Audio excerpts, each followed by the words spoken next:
সুন্দরবনের প্রান্ত ঘেঁষা শরণখোলা উপজেলায় ভোর নামলেও এখন আর আগের মতো নদীতে নৌকার ভিড় দেখা যায় না। যে নদী একসময় ছিল জীবিকার প্রতীক, আজ সেই নদীর ধারে বসেই ভবিষ্যৎ নিয়ে শঙ্কায় দিন কাটাচ্ছেন হাজারো জেলে। মাছ ধরা যাদের একমাত্র পেশা, সেই মানুষগুলো বছরের বড় একটি সময় কাজের সুযোগ থেকে বঞ্চিত থাকছেন, কারণ বিভিন্ন প্রজাতির মাছ ও কাঁকড়ার প্রজনন রক্ষায় বছরের নির্দিষ্ট সময়ে সুন্দরবনে সব ধরনের আহরণ কার্যক্রম বন্ধ রাখা হয়। জেলেরা বলছেন, প্রতিবছর জুন থেকে আগস্ট পর্যন্ত মাছের প্রজনন মৌসুমে সুন্দরবনে মাছ ধরা নিষিদ্ধ থাকে। পাশাপাশি কাঁকড়ার প্রজনন মৌসুমে আরও প্রায় 2 মাস সব ধরনের আহরণে নিষেধাজ্ঞা জারি করা হয়। সব মিলিয়ে বছরে প্রায় 5 মাস তারা বনে যেতে পারেন না। অন্যদিকে পূর্ব সুন্দরবনের বিশাল অংশ এখন অভয়ারণ্যের আওতায়। জেলেদের হিসাব মতে বর্তমানে সুন্দরবনের প্রায় 85% এলাকা অভয়ারণ্য, যেখানে মাছ ধরা নিষিদ্ধ। এতে তাদের জন্য ব্যবহারযোগ্য এলাকা নেমে এসেছে মাত্র 15%। তারা চান বাস্তবতা বিবেচনায় এই হার কমিয়ে কমপক্ষে 50% এলাকা মাছ ধরার জন্য উন্মুক্ত রাখা হোক।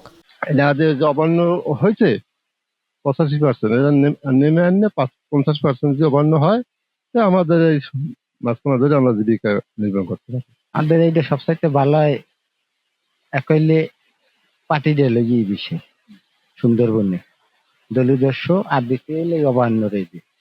এইটা যদি সরকারি না, তাহলে আমরা জেলে ফেলে সব খাইয়ে বাঁচতে পারবো, আমাদের ছেলে সন্তানও বাঁচতে পারবে। মনে করেন অবন্য এলাকা যেটা আছে এটা 50% করলে আমাদের জীবিকা নির্বাহ করা যায়। খাদ্য তো অনেক কষ্ট যোগাইতে, ধরেন অভয়ারণ্য 3 মাস, এরপর আবার 2 মাস, আবার 1 মাস, এরকম অভয়ারণ্য দিলে তো সমস্যা হয়। একসময় বনের কাঠ কেটে মধু সংগ্রহ করে মাছ ধরে জীবিকা নির্বাহ চললেও সরকারের সুন্দরবন সুরক্ষা বিষয়ক কর্মপরিকল্পনার কারণে 2 দশক ধরে সব ধরনের কাঠ কাটার পারমিট বন্ধ ঘোষণা করা হয়। তখন থেকে কেবল মাছ ধরে চলে জীবন। এই দীর্ঘ সময় কাজ বন্ধ থাকায় জেলে পরিবারগুলো পড়েছে চরম খাদ্য সংকটে। অনেক বাড়িতে দিনে একবেলা খাবার জোটে, অসুস্থ হলেও চিকিৎসা করানোর সামর্থ্য থাকে না। সন্তানদের স্কুলে পাঠানো বন্ধ হয়ে যাচ্ছে অভাবের কারণে। নিষেধাজ্ঞা শেষে বনে যাওয়ার আগে নৌকা মেরামত, জাল প্রস্তুত, খাবার সংগ্রহ ও অনুমতিপত্র নিতে বিপুল অর্থের প্রয়োজন হয়। এই টাকা জোগাড় করতে অধিকাংশ জেলেকে মহাজনের কাছ থেকে দানন নিতে হয়। পরে মাছ কম পেলে সেই ঋণের বোঝা পরিবারকে বছরের পর বছর টেনে নিয়ে যায়।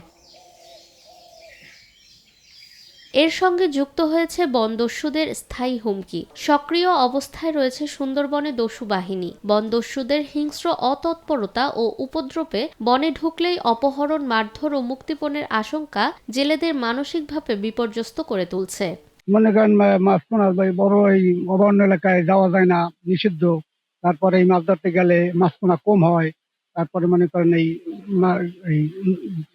ভয়ভীতির দিনে আমরা নৌকোদিন চলতে পারতেছি না সবসময়। তবে ক্যামেরার আড়ালে স্থানীয় জেলেরা অভিযোগ করেন, দস্যুদের তৎপরতার কারণে আমরা সুন্দরবনে মাছ ধরা বন্ধ করে দিয়েছি। স্থানীয় আরও এক জেলে জানান, তাকে নৌকা থেকে দস্যুরা উঠিয়ে নিয়ে যায়, পরে মুক্তিপণের দাবি করে 80,000 টাকা। মুক্তিপণ দিয়ে তাকে ছাড়িয়ে আনা হয়। সব মিলিয়ে শরণখোলার প্রায় 10,000 জেলে পরিবার আজ জীবন ও জীবিকার মাঝখানে আটকে আছে। সুন্দরবন ব্যবস্থাপনা কমিটি ও রেঞ্জ সদস্যরা বলছেন, জেলেরা জীবিত সংকটে পড়লেও সরকারি বাধ্যবাধকতার কারণে তাদের কিছু করার নেই। আমি একমত। এই সংবাদ আমার কাছেও এসেছে, জেলেদেরকে অপহরণ করা হয়েছে এবং মুক্তিপণ আদায়ের মাধ্যমে ছেড়ে দেওয়া হয়েছে। তো এটা কিন্তু এই ঘটনাগুলো অব্যাহতই আছে এবং পত্র পত্রিকাও এসেছে, কয়েকটা পত্রিকাতে এসেছে এই জিনিসগুলো। তো আমার বন বিভাগের পক্ষ থেকেও আমার কাছে এইসব ইনফরমেশন আছে এবং বাস্তবে যেটি হচ্ছে, অনেক জেলেরা ভয় পাচ্ছে, তারা জঙ্গলে যাচ্ছে না এবং মাছ ধরতে যাচ্ছে না। এখন এই জন্য আমার আসলে রাজস্ব ঘাটতিরও আমরা সম্মুখীন হয়ে গেছি। এক হলো জেলেরা কষ্ট পাচ্ছে, তাদের সংসার চলছে না। 2 হলো এই যেগুলো ধরে নিয়ে যাচ্ছে অনেক টাকা দিয়ে ছাড়তে হচ্ছে। 3 হলো যেহেতু জেলে যাচ্ছে না সুন্দরবনে, সরকারের রাজস্ব ঘাটতি হচ্ছে। তো এগুলো কিন্তু আমি আইন শৃঙ্খলা বাহিনীকে আমি জানিয়েছি, ইভেন আমাদের জেলার আইন শৃঙ্খলা সভায়ও আমি এটা জানিয়েছি। এই বিষয়গুলো ডাকাতের উপস্থিতি এবং এগুলো দমানো দরকার, এটি আমি অনুরোধ করেছি যে ব্যবস্থা নেওয়ার জন্য আইন শৃঙ্খলা বাহিনীকে। আমি তো পুরো সুন্দরবন বলতে পারি না, তবে শরণখোলা রেঞ্জের প্রায় 85% জায়গা বন্যপ্রাণী অভয়ারণ্য হিসেবে আহ, ঘোষিত হয়েছে, এবং বাকি 15% জায়গা সেখানে আমাদের জেলেরা পাশ পার্টি নিয়ে মাছ ধরার সুযোগ পাচ্ছে। আমাদের যে বৈধ জেলে তাদেরকে আমরা বন বিভাগের পক্ষ থেকে জেলে কার্ড প্রদান করে থাকি, এবং আমাদের মাছ ধরার যে নিষিদ্ধকালীন সময়, সেই সময়ে এই বৈধ জেলে কার্ডধারী যে জেলেগুলো আছে তারা মৎস্য অধিদপ্তর থেকে সুযোগ সুবিধা পেয়ে থাকেন। জানুয়ারি এবং ফেব্রুয়ারি মাসে জেলেদের জন্য কাঁকড়া ধরা নিষিদ্ধ সময়, কারণ এই সময়টা কাঁকড়া প্রজনন মৌসুম। এই সময়ে কাঁকড়া ধরা নিষেধ থাকে, অন্যান্য মাছ ধরা চালু থাকে। আর জুন থেকে আগস্ট মাস পর্যন্ত আমাদের সুন্দরবন পুরাই সিল করা থাকে। এই সময় আমাদের সুন্দরবন থেকে কোনো ধরনের কোনো সম্পদই আহরণ করার সুযোগ থাকে না। সব সময়ের জন্য আমরা তৎপর থাকি, যেহেতু এই সময়ের জন্য আমরা সুন্দরবনকে আনডিস্টার্ব রাখি, কাজে এই সময়ে আমরা সুন্দরবনে কাউকে ঢুকতে দেই। জেলেদের মতে টেকসই সমাধানের জন্য একমুখী নিষেধাজ্ঞা নয়, বরং সমন্বিত পরিকল্পনা দরকার। তাদের দাবি, মাছ ও কাঁকড়ার প্রজনন মৌসুম বিবেচনায় নিষেধাজ্ঞার সময়সীমা পুনর্নির্ধারণ, অভয়ারণ্য এলাকা কমিয়ে 50% নামিয়ে আনা, নিষেধাজ্ঞার সময় খাদ্য সহায়তা ও নগদ সহায়তা, বনদস্যু দমনে স্থায়ী নিরাপত্তা টহল, জেলে পরিবারের বিনামূল্যে চিকিৎসা কার্ড, শিশুদের জন্য শিক্ষা উপবৃত্তি, স্বল্প সুদের সরকারি ঋণ।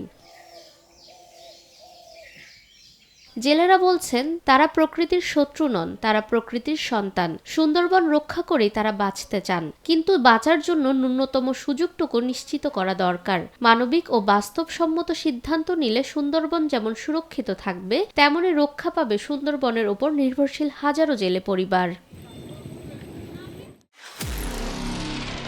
নিরপেক্ষ, সত্য প্রকাশে আপোষহীন।